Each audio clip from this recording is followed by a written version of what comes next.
Hello, my name is David Gravich. I'm the author of the book Adult ADHD, What You Need to Know. It's an area I really focus on, find very interesting, and is very important. Today I'm here to answer or address the question a lot of people have: can't ADHD medications be abused? The answer to that, quite simply, is yes. And the reason why they can be abused is relatively straightforward. ADHD medications like Ritalin, Adderall, and Vyvanse, they basically work on the fundamental processes of attention, focus, and motivation. So, of course they can be abused because they're working on these processes, and they can have a benefit that can also be sought after by people who don't really need it from a medical perspective. But ADHD medications aren't alone in possibly being abused.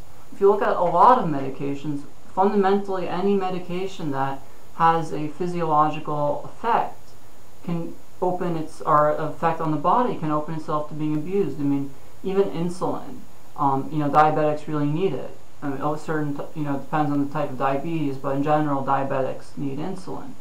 It can be abused. So I think if a treatment has, or human growth hormone, or a lot of other things, so if a treatment has an effect, then it most likely can be used in one way or another. Unfortunately, ADD medications do expose themselves to a slightly increased possibility because of their fundamental effects on on those areas of ADD. Now, the fact is, when used for treating ADD, ADHD, medications have a lot of benefits. Untreated ADD, ADHD has a lot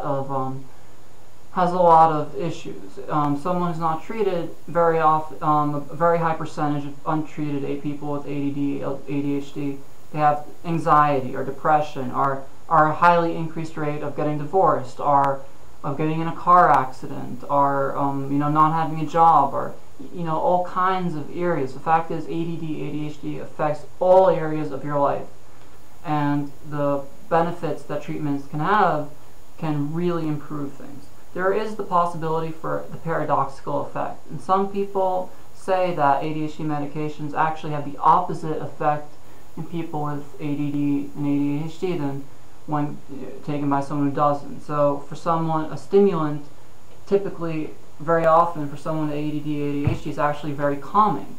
And this is the exact opposite of the effect that people are looking for from an abuse perspective in general. I mean, someone with ADD who takes their Ritalin or Adderall or Vyvanse might sit down and do the taxes, and I don't really think that that's what people who are trying to abuse it are looking at. So there are huge quality of life benefits. You can also think of kind of like a painkiller.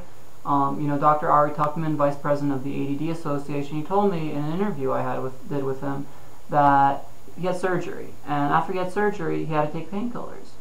And these are potent drugs, and they can be abused, but the fact is, when there's a medical need, they can have a benefit, and it's really measuring the possible benefit versus the risk. And that's really what you're looking at with all medications. So yes, ADD medications can be abused, but in general, when used properly, at the right dose, under doctor supervision, they can make a huge difference, a really, really big difference in people's lives. Through the work I've done, some people have it's really amazing, and always all medications have the risk-benefit portfolio. Fact is, because of how they work, ADD medications do tend to expose themselves to the possibility of abuse, but that should not detract or prevent you from realizing the fact that they can also be very, very useful in improving your life if you have ADD or ADHD under a doctor's supervision.